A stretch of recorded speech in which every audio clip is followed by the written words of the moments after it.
আল্লাহ কিয়ামতের দিন সাইয়েদনা নূহ আলাইহিস সালামকে বলবেন, নূহ তুমি কি দাওয়াত পৌঁছিয়েছো তোমার উম্মতের কাছে? নূহ আলাইহিস সালাম বলবেন, হ্যাঁ আমি পৌঁছিয়েছি।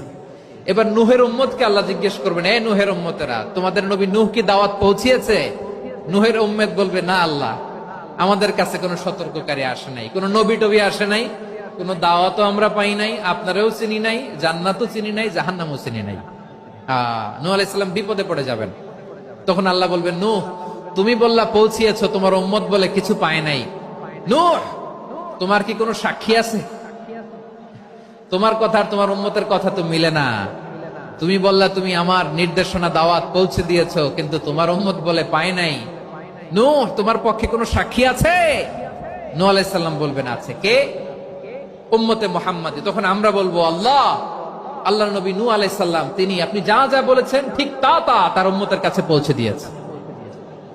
এবার নূহের উম্মতের সাথে আমাদের ঝগড়া লাগবে। তারা বলবে, তোমরা আসছো আমাদের হাজার হাজার বছর পরে, তোমরা কি করে জানলা? তোমাদের সাক্ষী ধর্তব্য হবে না? আমরা তখন বলবো, আমাদের কোরআনে তোমাদের নবীর নামে আল্লাহ তাআলা একটা সূরা নাজিল করেছেন, সূরাতে নূহ। আওয়াজ করে পড়েন আল্লাহু আকবার।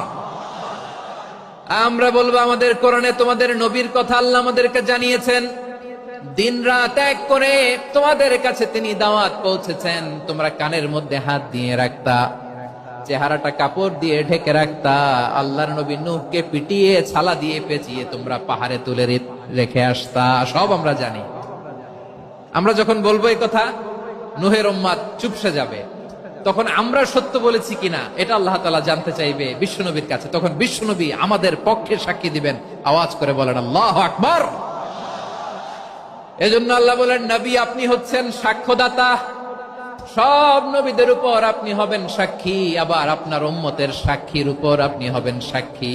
তার মানে নবী গো, কিয়ামতের কঠিন ময়দানে আপনি হবেন রাজ সাক্ষী।